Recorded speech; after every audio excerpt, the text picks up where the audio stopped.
guys, my name is Melissa Tennyson and I'm the owner of 3milelaneco, and today I thought it would be fun to kind of give you a little bit of insight into my small business journey, how I got to where I am today, and what helpful tips I have for you if you're looking to start your own business as well. So let's go. So a little bit of background on me. I graduated high school in 2003. Yes, that seems like forever ago, and it's almost 20 years. After I graduated high school, I really didn't know what I wanted to do. I had a vague idea, and I had always been interested in small business, but I wasn't sure if I wanted to make that my career and how I would be able to implement that in my career going forward. So I took a couple of years off after high school. And then I went to community college so that I could kind of figure out where my life was taking me and what I really wanted to do. So I have 2 Associate of Arts degrees. One is in general studies and the other is a general transfer degree. With those 2 degrees, I was able to transfer my credits to a larger university. And at the time, I thought that the train had sailed to go to a traditional university, and I didn't really want to do that anyway. That's not kind of who I was back in the day.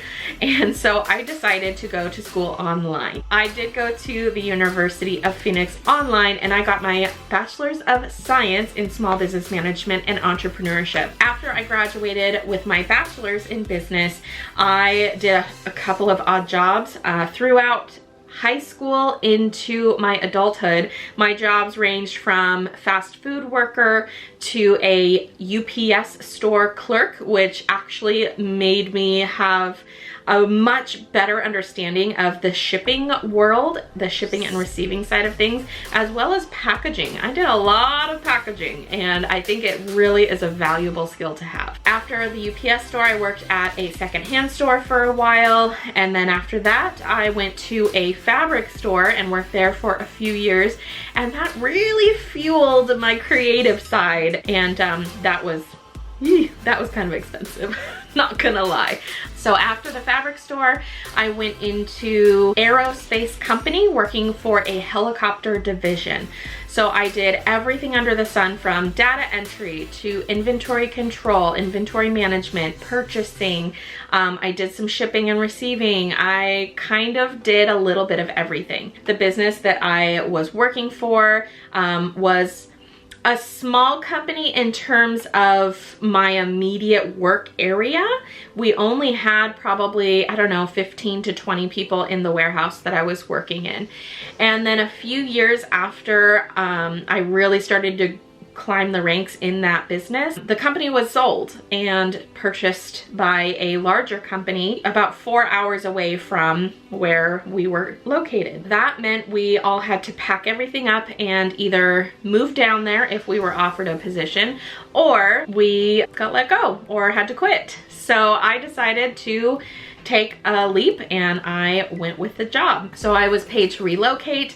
I got a small housing allowance to find some place to live, and I got some moving assistance. And after we relocated, I worked there for another 2 years or so. In the interim, I met my husband, and he flew out from the Midwest to come and meet me, and he never went home, and I'm very glad for that. He was in the Air National Guard. So when he came out, shortly after that, we decided to move to Klamath Falls in Oregon because they had one of the bases that he worked at there. I'm missing some jobs. So in between there, I was a franchise administrator for a car dealership.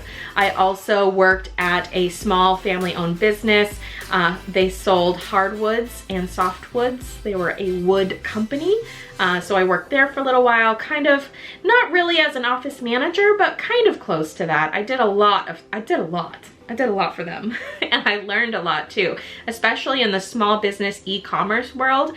That gave me a lot of the knowledge that I still carry with me today. And we did that for about another year until we finally decided, you know what, we really want to be closer to family. So we moved back to my hometown to be close to my parents and grandparents, and that is where we currently live. I was unemployed for a long stretch while we were in Klamath Falls, and that was one of the best times of my life. and it was really fun. I really enjoyed being able to work at home. And then once we moved back, I had a option when I was looking for jobs when we just got back to my hometown. I could either go into the marketing world, which really intrigued me, or I could go into the aerospace world, planning and scheduling, and that really intrigued me too. So I had a really tough decision to make. Ultimately, I went with the aerospace job because it was a familiar world to me. I worked there for a couple of years until you know the rest of my story if you've followed me or watched the rest of my videos. I am where I am now, running my small business full-time. Disclaimer, it still doesn't pay me. It takes a long time for a legit business to get to a point where they actually start to earn a paycheck. Everything that I make from my small business is either donated to certain causes or goes straight back into paying off my startup costs as well as investing in the future of my business. So with that history out of the way, let me give you a few tips on how I started my small business and what worked for me. So just a little disclaimer, this is not going to work for everybody. This is not the only way or the best way to do things. This is just how I did it. Everything I'm about to say is a mixture of my personal opinion and my personal experience. So I just want to make sure that you guys are aware of that, and don't take everything that I say and say, yes, this is how it has to be, because no, it's not. Everybody's journey is different, and I just want to make sure that you guys know that going forward before you hear what I have to say about it. I discovered TikTok, which then led me to Procreate, which then led me to Sticker TikTok, and here we are. I really, really loved the idea of taking some of my artwork and turning it into stickers and also customizing products for other people. And that's kind of how I developed my business. My very first ever Etsy sale was to one of my very good friends in Southern Oregon who I worked with for a long time, and she wanted a custom order. So I did some custom stickers, I posted it on TikTok, and then one thing led to another and I kept getting orders, which is the goal. So one of my biggest tips for you is consistency. You have to film what you're doing. You have to show people. You have to let people in. You have to be comfortable enough to be in front of the camera and talking to it like you're talking to a good friend that you've known for your whole life. As I'm filming this, I have my ring light in front of me with my camera on it, and I'll actually insert a little clip right here. I will take a little video of what my view looks like from here. So we've got my ring light and my camera, and then I've got my iPad with some notes on it in front of me here. So that's it. That's what I see.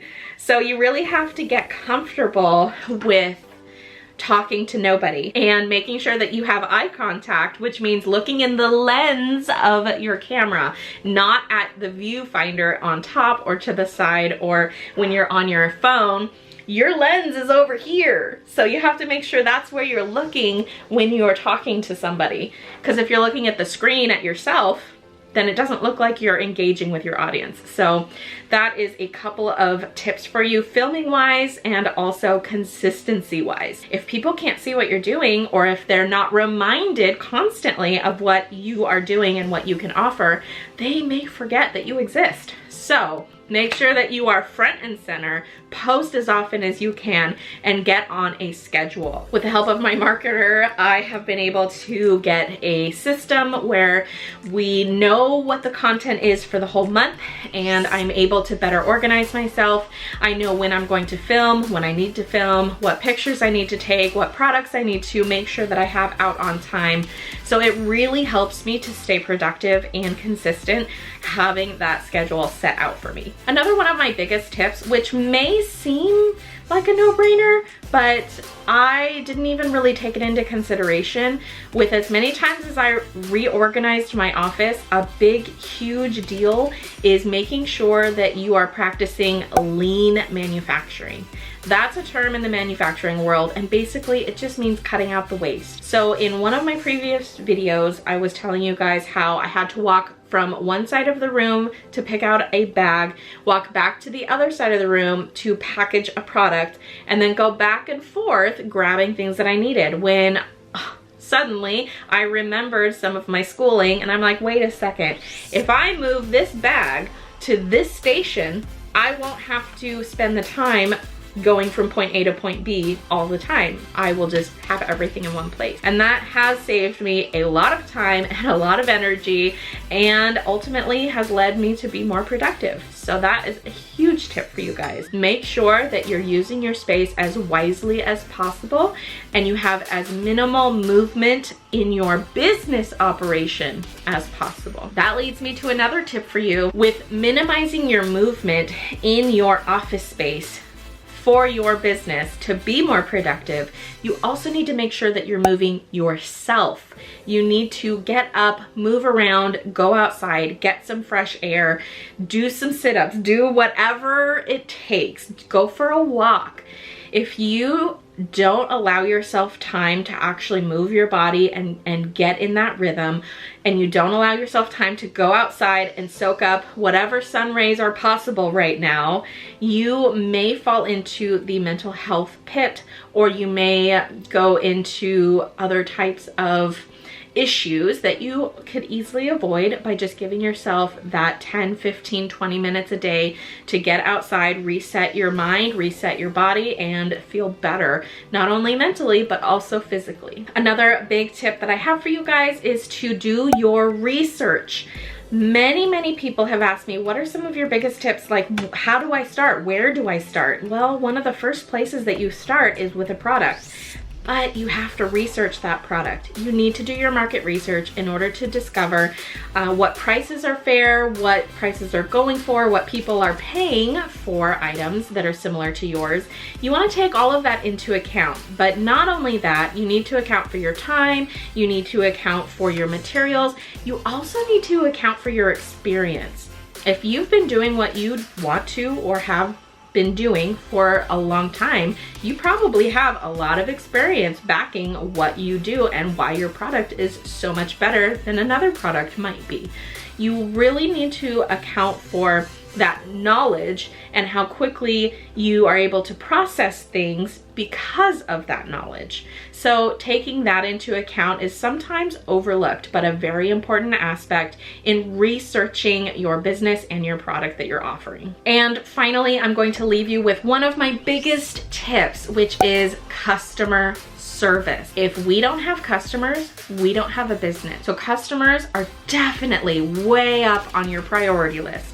You want to make sure that you're engaging with them, you're listening to them, you're understanding what they're asking you or telling you. And that doesn't mean that you have to bend over backwards for the Karens out there. You just want to make sure that you are doing the best that you can to make sure that they're happy and they stay happy. If you do receive negative feedback or negative emails or comments, handle them in a professional way. You do not want to bash your customers if you receive a negative review or a negative comment. You need to be professional and you need to be accommodating and understanding. I know it might be hard, but try so hard to see their side of things and see what they are saying, because you can most likely turn the situation around and make them a happy customer. You just have to really pay attention and try so hard to get over the emotional side of it and just see it in black and white text for what it is. All right, you guys, I hope you enjoyed that. If you did, please hit the subscribe button, thumbs up, bell icon, you know the drill. And if you liked this story time style video, you might like my next video where I'm going to be talking to you about how to actually get started in a business and what steps I took in order to make my business legal and function well for me. Thank you guys so much for watching, and I'll see you on the next video. Bye!